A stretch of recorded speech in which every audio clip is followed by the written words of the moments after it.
Ako si Lorenzo Juan Sumulong o mas kilala bilang LJ.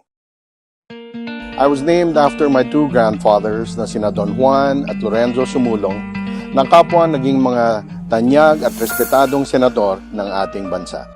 Inihalal ninyo ako sa konseho noong 2022 at kasalukuyang chairman ako ng Committee ng Agriculture, PWD at Ways and Means. Sa sektor ng agrikultura, nakapag-akda ako ng mga ordinansang makatutulong sa pagpapalakas ng produksyon at magpapalaki ng kita ng ating mga kapatid na magsasaka.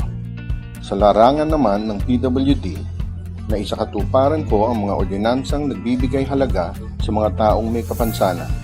Dahil dito, ang lungsod ng Antipolo, katulong ng DepEd Antipolo, ay napagkalooban ng mahigit sa 32 million pesos mula sa Department of Education upang itatag ang Inclusive Learning Resource Center. Layon nito na higit na bigyang dain ang kalidad ng edukasyon ng mga batang may kapansanan.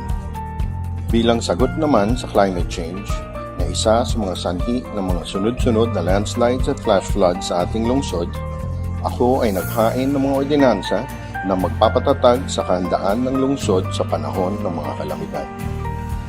Patuloy akong maglilingkod sa inyo, walang maiiwang Antipolenyo.